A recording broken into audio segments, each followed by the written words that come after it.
ಹೋಮದಿಂದ ಅವು ಮನಃಶಾಂತಿ ಆಗ್ತಾ ಇತ್ತು, ಕ್ರೂರತ್ವವನ್ನು ಕಳ್ಕೊಳ್ತಾ ಇದ್ದು ಒಂದು ಚಿಂತನೆ ಇದೆ. ಆನಂತರ ರಾಜರು ಮಹಾರಾಜಗಳು, ಇವತ್ತಿನ ರಾಜರಿಗೆ 10 ರೂಪಾಯಿ ಕೊಡೋ ಶಕ್ತಿ ಇಲ್ಲ ಸರ್ಕಾರದನ್ನು. ಆವತ್ತಿನ ರಾಜರುಗಳಿಗೆ ತಲೆಯನ್ನು ಕಡಿಸುವಷ್ಟ ಶಕ್ತಿ ಇತ್ತು. ಇದ್ದಲ್ಲೇ ಆದೇಶ ಕೊಡ್ತೆ ತಲೆ ಕಟ್ಟು ಮಾಡುತ್ತಿದ್ದ ಅವನು. ಅಂತಹ ಶಕ್ತಿ ಅವನಿಗಿತ್ತು, ಸಾರ್ವಭೌಮತ್ವವಿತ್ತು.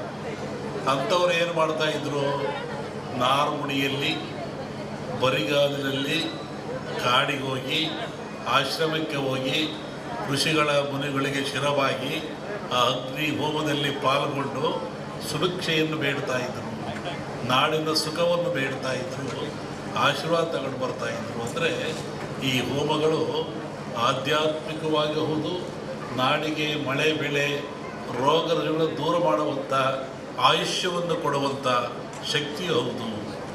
ಇಲ್ಲಿ ವಿಶೇಷವಾಗಿ ಆಜ್ಯ ಅಂತ ಬರ್ತದೆ. ಆಜ್ಯ ಅಂದರೆ ತುಪ್ಪ ಅಂತೇಳಿ. ನಾನು ಬರ್ತಾ ಬೆಳಿಗ್ಗೆ ಆಗಲೇ ಹೇಳ್ತಾ ಇದ್ದೆ, ನಮ್ಮ ಹತ್ರ ಬಂದಾಗ ಯಾವುದನ್ನು ಆಜ್ಯ ಅಂತ ಕರಿತೀವಿ, ಆಜ್ಯದ ಮಹತ್ವವೇನು? ಹಾಲು ಕರಿತೀರ ನೀವು, ಹಾಲನ್ನು ಕರಿತೀರ, ಅದರ ಆಯುಷ್ಯ ಎಷ್ಟು? ಹಾಲಿನ ಆಯುಷ್ಯ, ಹಾಲು ಕರೆದ ಹಾಲಿಗೆ ಆಯುಷ್ಯ ಎಷ್ಟು? 12 ಗಂಟೆ. ಹಾಲು ಕರೆದ 12 ಗಂಟೆ ಮೇಲೆ ಅದು ಕೆಟ್ಟು ಹೋಗ್ತದೆ, ಅದು ಹಾಳಾಗಿ ಹೋಗ್ತದೆ, ಉಪಯೋಗ ಬರೋದಿಲ್ಲ. ಮನುಷ್ಯ ಭಾಳ ಬುದ್ಧಿವಂತ. ಈ ಹಾಲನ್ನು ಕೆಡದಂಗೆ ಇಟ್ಕೊಂಡು ನಾನು ಉಪಯೋಗ ಮಾಡಬೇಕು ಅಂತಾನೆ. ಅವನೇನು ಮಾಡ್ತಾನೋ, ನೀವೇನು ಮಾಡ್ತೀರಿ? ಬೆಂಕಿ ಹಾಕ್ತೀರಾ, ಅಂದರೆ ಹಾಲನ್ನು ಕಾಸ್ತೀರಾ. ಹಾಲನ್ನು ಕಾಸ್ತೀರಾ, ಕೆಂಪು ಕಾದ ಮೇಲೆ ಆರಿಸಿ ಅದಕ್ಕೆ ಹೆಪ್ಪಾಕ್ತೀರಾ, ಹುಳಿ ಹಾಕ್ತೀರಾ. ಅದೇನಾಯಿತು? ಮೊಸರಾಯಿತು. ಹಾಲಿನ ಆಯುಷ್ಯು 12 ಗಂಟೆ, ಮೊಸರಾದ ಕೂಡಲೇ 24 ಗಂಟೆ.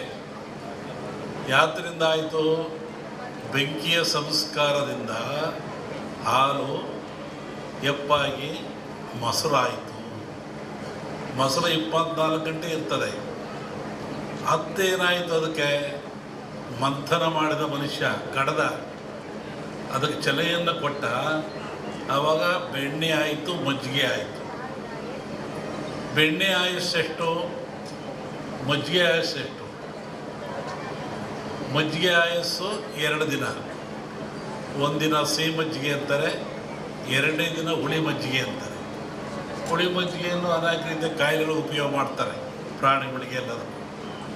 ಈ ಬೆಣ್ಣೆ ಆಯುಸ್ಸೆಷ್ಟು? ಈ ಬೆಣ್ಣೆ ಆಯುಸ್ಸು 1 ವಾರ. ಇದನ್ನು ನವನೀತ ಅಂತ ಕರೀತಾರೆ.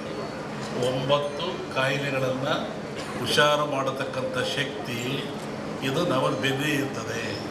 ಬೆನ್ನೆಲ್ಲಿ ಹೆಂಗೆ ಬಂತು? ಬೆಣ್ಣೆಯಲ್ಲಿ ಹೆಂಗೆ ಶಕ್ತಿ ಅಂದರೆ, ಹಸು ಹಾಲಂತ ಹುಲ್ಲಂತ ತಿಂತದೆ, ಗಿಡಮೂಲಿಕೆ ಅಂತ ತಿಂತದೆ, ಕಾಡಿಗೆ ಹೋಗ್ತದೆ, ನಡೆದಾಡ್ತದೆ. ಆ ತಿಂದು ಬಂದು ಹಾಲನ್ನು ಕೊಡ್ತದೆ. ನೀವು ಮೊಸರು ಮಾಡಿ ಎಪ್ಪಾಕಿ ಬೆಣ್ಣೆ ಮಾಡಿದ್ವಿ ನೋಡಿ, ಇಲ್ಲೂ ಗಿಡಮೂಲಿಕೆ ಬಂತು. ಹಸುವಿನಲ್ಲಿಯೂ ಸಹ ಗಿಡಮೂಲಿಕೆ ಬಂತು. ಆ ಹುಲ್ಲನ್ನು ತಿನ್ನುವುದರಿಂದ ಅದು ಬೆಣ್ಣೆ ಹಾಲು ಪರಿವರ್ತನೆ ಆಯಿತು. ಈ ಬೆಣ್ಣೆ 1 ವಾರ ಆದಮೇಲೆ ಮತ್ತೇನು ಮಾಡ್ತಾನೆ ಮನುಷ್ಯ? ತುಪ್ಪ ಮಾಡ್ತಾನೆ. ಅದನ್ನು ಕಾಸಿ ಅದಕ್ಕೆ ತುಪ್ಪ ಮಾಡ್ತಾನೆ. ತುಪ್ಪದ ಆಯಸ್ಸು ಎಷ್ಟು? 100 ವರ್ಷ. ನೋಡಿ, 12 ಗಂಟೆ ಹಾಲು ಸಂಸ್ಕಾರದಿಂದ ಏನಾಯಿತು? ತುಪ್ಪು ಆಯಿತು. ಅದರ ಆಯುಷ್ಯು 100 ವರ್ಷ. ಕ್ರೂರವಾದ ಪ್ರಾಣಿಗಳಿರ್ತವೆ. ಆ ಪ್ರಾಣಿಗಳು ಸಹಿತ ಮನುಷ್ಯನನ್ನು ಹಿಂಸೆ ಮಾಡಲ್ಲ.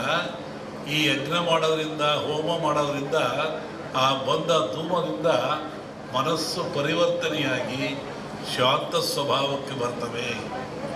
ಆವಾಗ ಮನುಷ್ಯನೊಂದಿಗೆ ಅವು ಸ್ನೇಹಿಗಳಾಗ್ತವೆ. ಅನೇಕ ಕಥೆಗಳನ್ನು ಕೇಳಿದ್ದೀವಿ. ಸ್ವಾಮಿಗಳಿದ್ದರು, ಅಲ್ಲಿ ಹುಲಿ ಬರ್ತಾ ಇತ್ತು, ಸಿಂಹ ಬರ್ತಾ ಇತ್ತು, ಹುಲಿ ಮೇಲೆ ಸ್ವಾಮಿಗಳು ಹೋಗ್ತಾ ಇದ್ದರು. ಅಂದರೆ ಯಜ್ಞ ಯಾಗಾದಿಗಳ ಫಲದಿಂದ ಬರುವಂಥ ಹೋಮಾದಿಗಳ ಧೂಮದಿಂದ ಅವು ಮನಃಶಾಂತಿ ಆಗ್ತಾ ಇತ್ತು, ಕ್ರೂರತ್ವವನ್ನು ಕಳ್ಕೊಳ್ತಾ ಇದ್ದು ಒಂದು ಚಿಂತನೆ ಇದೆ. ಆನಂತರ ರಾಜರು ಮಹಾರಾಜಗಳು, ಇವತ್ತಿನ ರಾಜರಿಗೆ 10 ರೂಪಾಯಿ ಕೊಡೋ ಶಕ್ತಿ ಇಲ್ಲ ಸರ್ಕಾರದನ್ನು. ಅವತ್ತಿನ ರಾಜರುಗಳಿಗೆ ತಲೆಯನ್ನು ಕಡಿಸುವಷ್ಟ ಶಕ್ತಿ ಇತ್ತು. ಇದ್ದಲ್ಲೇ ಆದೇಶ ಕೊಡ್ತೆ ತಲೆ ಕಟ್ಟು ಮಾಡುತ್ತಿದ್ದ ಅವನು. ಅಂತಹ ಶಕ್ತಿ ಅವನಿಗಿತ್ತು, ಸಾರ್ವಭೌಮತ್ವವಿತ್ತು. ಅಂಥವ್ರು ಏನು ಮಾಡ್ತಾಯಿದ್ರು?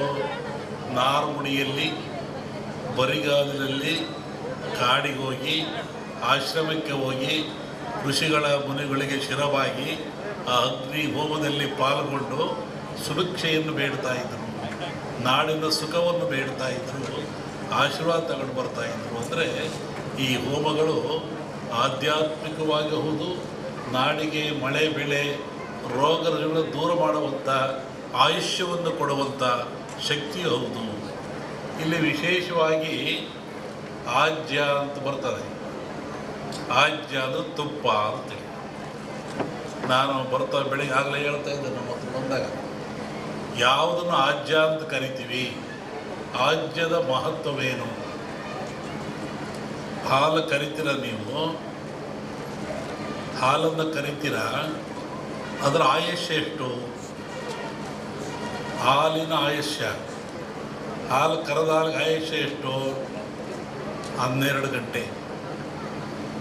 ಹಾಲು ಕರೆದ 12 ಗಂಟೆ ಮೇಲೆ ಅದು ಕೆಟ್ಟು ಹೋಗ್ತದೆ, ಅದು ಹಾಳಾಗಿ ಹೋಗ್ತದೆ, ಉಪಯೋಗ ಬರೋದಿಲ್ಲ. ಮನುಷ್ಯ ಭಾಳ ಬುದ್ಧಿವಂತ. ಈ ಹಾಲನ್ನು ಕೆಡದಂಗೆ ಇಟ್ಕೊಂಡು ನಾನು ಉಪಯೋಗ ಮಾಡಬೇಕು ಅಂತಾನೆ. ಅವನೇನು ಮಾಡ್ತಾನೆ, ನೀವೇನು ಮಾಡ್ತೀರಿ? ಬೆಂಕಿ ಹಾಕ್ತೀರಾ, ಅಂದರೆ ಹಾಲನ್ನು ಕಾಸ್ತೀರಾ. ಹಾಲನ್ನು ಕಾಸ್ತೀರಾ, ಕೆಂಪು ಕಾದ ಮೇಲೆ ಆರಿಸಿ ಅದಕ್ಕೆ ಹೆಪ್ಪು ಹಾಕ್ತೀರಾ, ಹುಳಿ ಹಾಕ್ತೀರಾ. ಅದೇನಾಯಿತು? ಮೊಸರಾಯಿತು. ಹಾಲಿನ ಆಯುಷ್ಯು 12 ಗಂಟೆ, ಮೊಸರಾದ ಕೂಡಲೇ 24 ಗಂಟೆ. ಯಾತ್ರಿಂದ ಆಯಿತು? ಬೆಂಕಿಯ ಸಂಸ್ಕಾರದಿಂದ ಹಾಲು ಹೆಪ್ಪಾಗಿ ಮೊಸರಾಯಿತು. ಮೊಸರು 24 ಗಂಟೆ ಇರ್ತದೆ. ಅತ್ತೇನಾಯಿತು? ಅದಕ್ಕೆ ಮಂಥನ ಮಾಡಿದ ಮನುಷ್ಯ, ಕಡದ, ಅದಕ್ಕೆ ಚಲೆಯನ್ನು ಕೊಟ್ಟ. ಆವಾಗ ಬೆಣ್ಣೆ ಆಯಿತು, ಮಜ್ಜಿಗೆ ಆಯಿತು. ಬೆಣ್ಣೆ ಆಯುಸ್ಸೆಷ್ಟು? ಮಜ್ಜಿಗೆ ಆಯುಸ್ಸೆಷ್ಟು? ಮಜ್ಜಿಗೆ ಆಯಸ್ಸು 2 ದಿನ. ಒಂದಿನ ಸಿಹಿ ಮಜ್ಜಿಗೆ ಅಂತಾರೆ, 2ನೇ ದಿನ ಹುಳಿ ಮಜ್ಜಿಗೆ ಅಂತಾರೆ. ಹುಳಿ ಮಜ್ಜಿಗೆಯನ್ನು ಅನೇಕ ರೀತಿಯ ಕಾಯಿಲೆಗಳು ಉಪಯೋಗ ಮಾಡ್ತಾರೆ, ಪ್ರಾಣಿಗಳಿಗೆ ಎಲ್ಲರೂ. ಈ ಬೆಣ್ಣೆ ಆಯುಸ್ಸೆಷ್ಟು? ಈ ಬೆಣ್ಣೆ ಆಯುಸ್ಸು 1 ವಾರ. ಇದನ್ನು ನವನೀತ ಅಂತ ಕರೀತಾರೆ. 9 ಕಾಯಿಲೆಗಳನ್ನು ಹುಷಾರು ಮಾಡತಕ್ಕಂಥ ಶಕ್ತಿ ಇದು ಬೆನ್ನೆ ಇರ್ತದೆ. ಬೆನ್ನೆ